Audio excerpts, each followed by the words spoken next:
Florida is a remarkable state. With its mild winters, to its modern population centers, to its remarkable landscapes.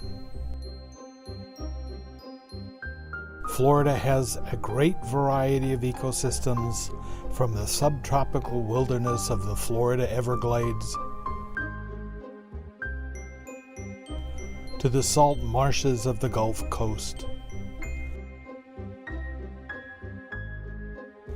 to the 3 national and 37 state forests,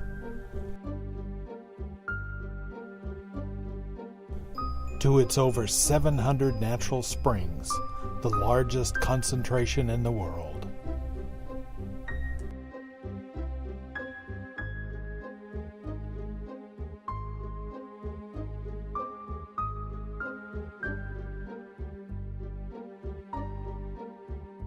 The more than 19 million people who live in Florida impact Florida's ecosystems. However, they are also impacted by the changes in Florida's ecosystems. Florida's most pressing issues revolve around human effects on the environment. Agriculture, industrial development, and tourism play major roles in impacting Florida's ecosystems. We must not only work on protecting the environment, but must educate the next generation of Floridians about sustainability and Florida's ecosystems. What better way to do this than a workshop for school teachers, where they can explore the human interaction with and the impact on 3 important Florida ecosystems: forests, freshwaters, and saltwaters. A workshop where they discuss how changes in these ecosystems may impact future Floridians across the state. The goal of the workshop was to enable a group of humanities and science educators to observe and analyze environmental change from the perspectives of culture, history, ethics, and an understanding of contemporary challenges. Then, with this knowledge, send them back to their classrooms to pass on what they learned to their students. The first day of the workshop began in the University of Florida's Marston Science Library in the Department of Special and Area Studies Collections. The big questions for the day were: how have Floridians altered their environment, and how do those alterations affect Floridians? What can we do to make people aware of the issues surrounding ecosystem change in Florida? How do we talk about climate variation with students who hold diverse beliefs and values?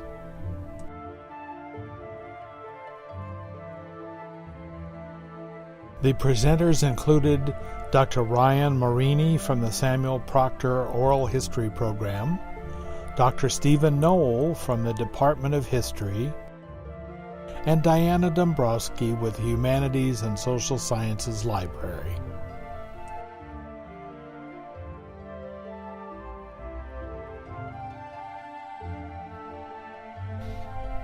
Today, the debates continue about the best way to slow the increase of heat-trapping carbon dioxide in the Earth's atmosphere. One solution calls for carbon to be pulled out of the atmosphere and put into long-term storage elsewhere. This process is called carbon sequestration.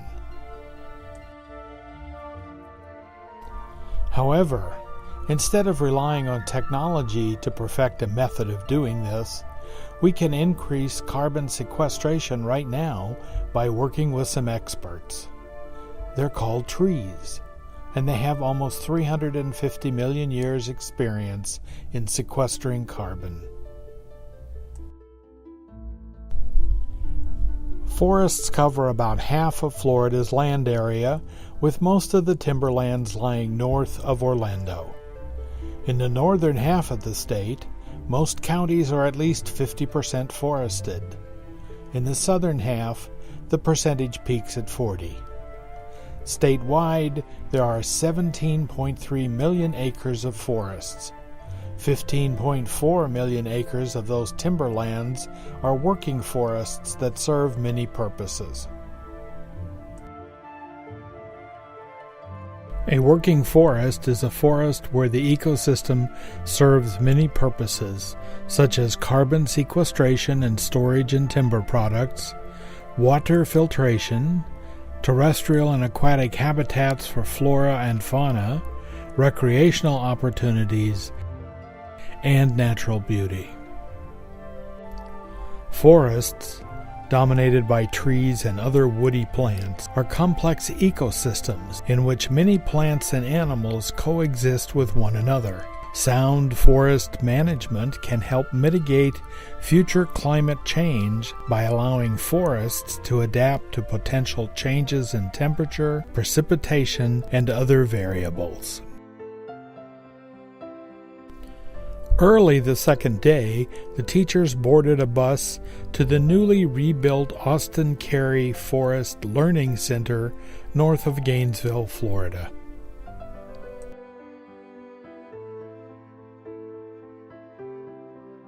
The big questions of the day were: what changes are occurring in Florida's forests? How are we interdependent with our ecosystems? And how can we think about our obligations to the place we live? The topic of discussion was southeastern forests and climate change. The activities were led by the presenters, Dr. Martha Monroe, Professor of Environmental Education and Extension at the University of Florida School of Forest Resources and Conservation, and Tracy Ritchie, a PhD student at the UF School of Forest Resources and Conservation. Topics included climate change and forests, forest management and adaptation, carbon sequestration, life cycle assessment, and solutions for change. The teachers also evaluated a student game about carbon sequestration called Carbon on the Move, in which students become familiar with the carbon cycle and pathways that increase and decrease atmospheric carbon.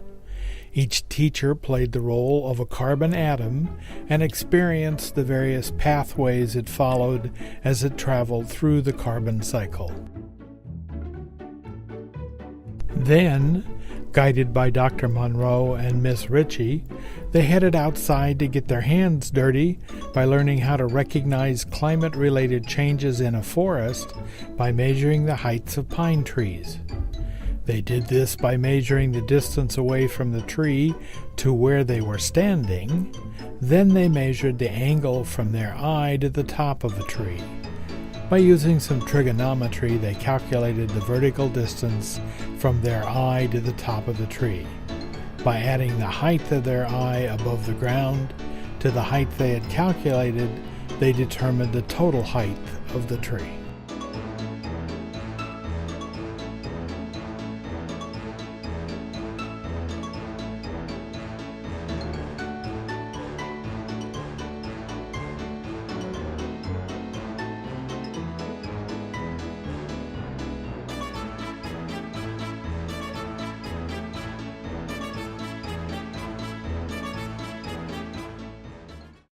Finally, UF religion professor Anna Peterson introduced the area of environmental ethics, which explored the responsibilities that arise from humans' relationship with nature.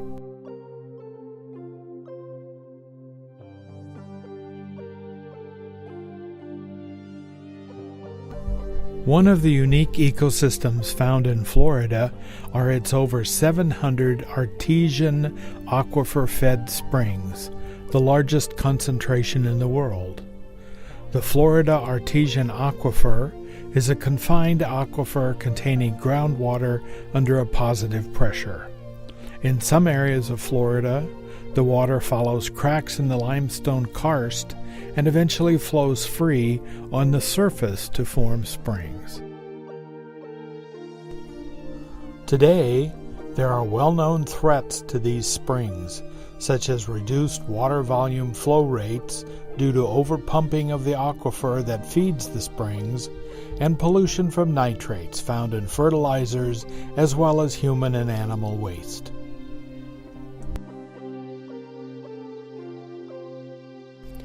Most of Florida's drinking water comes from aquifers.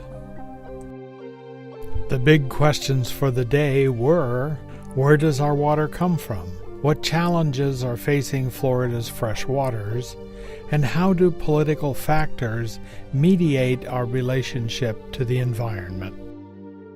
Dr. Matt Cohen started the Freshwater Discovery Day with a lecture about the unique hydrology of north central Florida and its springs. Many of the springs have shown degradation over the last 30 years that is mostly blamed on increasing nitrogen pollution due to human activities. However, Dr. Cohen's ongoing research disputes these popular claims and suggests that declining snail populations may be the cause of the degradation.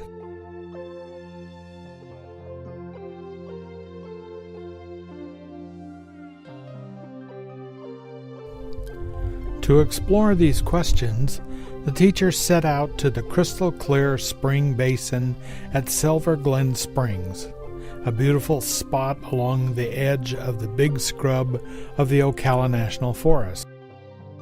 The 65 million gallons of water that flow from the two spring vents daily run nearly 1 mile to Lake George, the largest of the St. Johns River chain of lakes. Manatees visit the spring in the winter as a thermal refuge from the cooler waters of the St. Johns River. A wide variety of fish can be seen throughout the year. On our way to Silver Glen Springs, we crossed over the Cross Florida Barge Canal, now officially known as the Marjorie Harris Carr Cross Florida Greenway, one of the largest and most controversial public works projects in Florida history. Upon arrival at Silver Glen Springs, we were introduced to the history of the springs and the St. Johns River by Santa Fe College adjunct history professor Dr. Tom Berson. Following a discussion connecting this history to its ecosystems with Dr. Matt Cohen, we embarked on a gentle canoe trip on the springs.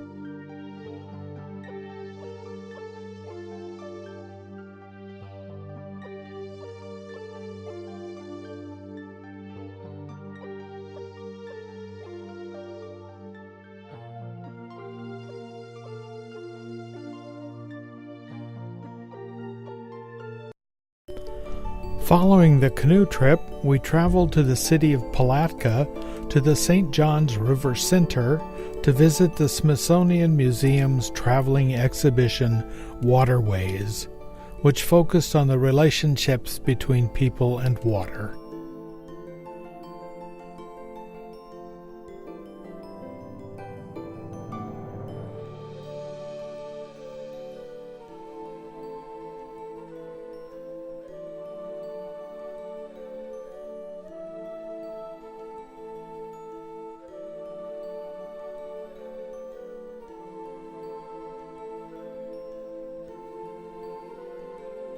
Dr. Stephen Knoll discussed how Florida has shaped human existence in the state and how humans have reshaped the state itself.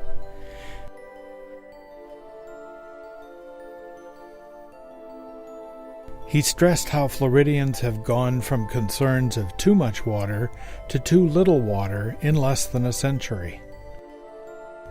He concluded with a discussion of the potential devastating effects of sea level rise on a state whose highest point above sea level is only 350 feet.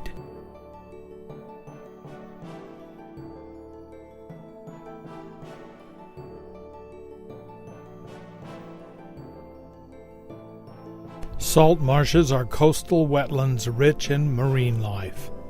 They are sometimes called tidal marshes because they occur in the zone between low and high tides. Salt marsh plants cannot grow where waves are strong, but they thrive along low-energy coasts. They also occur in areas called estuaries, where fresh water from the land mixes with seawater.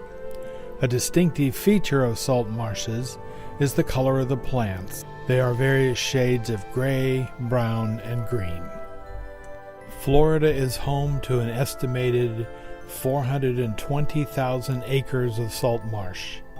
70% of Florida's salt marshes are in the northern part of the state, 20% are in the south, and 10% are in the Indian River Lagoon on the Atlantic coast. Salt marshes are important for many reasons. Hidden within the tangle of salt marsh plants are animals in various stages of life. Animals can hide from predators in marsh vegetation because the shallow, brackish area physically excludes larger fish. Many of Florida's popular marine fisheries species spend the early part of their lives protected in salt marshes. The big questions for the day were: what are the impacts of sea level rise on Florida's ecosystems, past and present? How do cultures study and survive ecological change? How does thinking about adaptation in the past help us prepare for the future? We cannot understand ecosystems without understanding how they may change over time. To learn about dynamic adaptation in coastal ecosystems firsthand, we travel to Yankeetown to explore the Withlacoochee Gulf Preserve with UF professor Jack Putz. The first thing we learned after we arrived was that saltwater marshes do not have enough time between tides to dry out. We had been warned to wear long pants and closed-toed shoes that could get muddy, and they were right.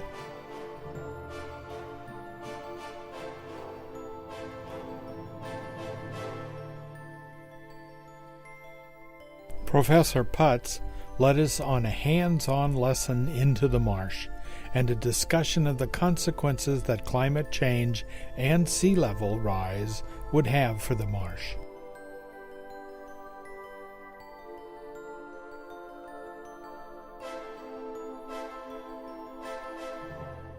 To complete the muddy part of our visit, we climbed the Withlacoochee Gulf Preserve Observation Tower to get an overview of the preserve.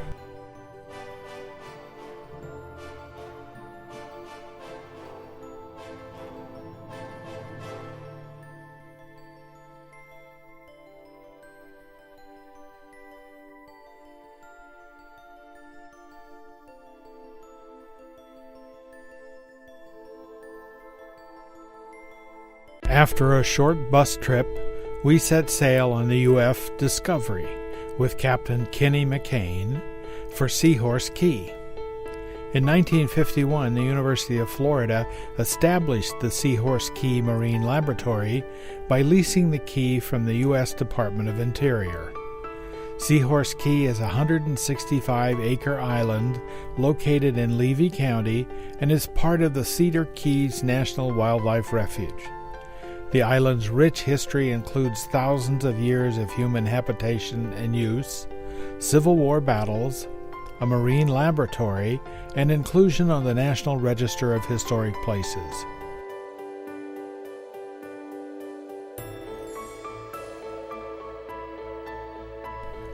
We were looking forward to exploring the marine laboratory with Maria Scambati, Education and Outreach Program Manager, and the historic lighthouse with Dr. Stephen Knoll.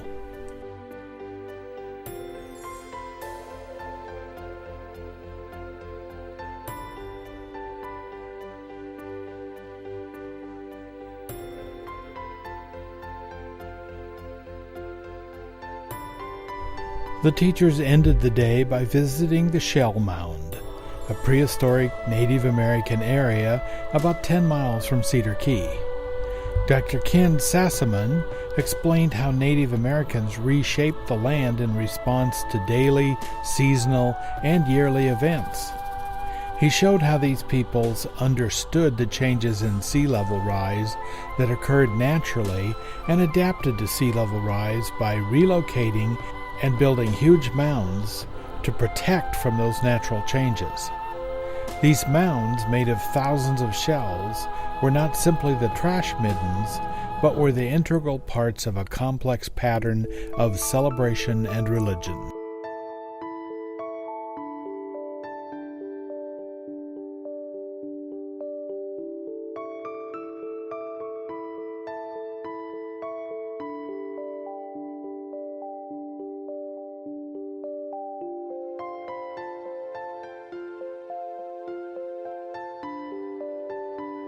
The big questions for the day were, how do we imagine the future? How can we make systems accessible through a variety of media and senses? Why do experts need to work together across the humanities, social sciences, and sciences? We started the morning by being introduced to climate fiction by UF English professor Terry Harpold. Climate fiction is a fascinating new genre of science fiction, accessible to youth and adults alike, which explores possible future worlds affected by climate changes and the human adaptations necessary to cope with these changes. We discussed how we could use these narratives to get our students to think about human ecosystem relationships. In our closing discussion with the lead instructors, we brainstormed on how to make ecosystems and change accessible to our students through a variety of media across disciplines. We then discussed our final thoughts over our luncheon banquet.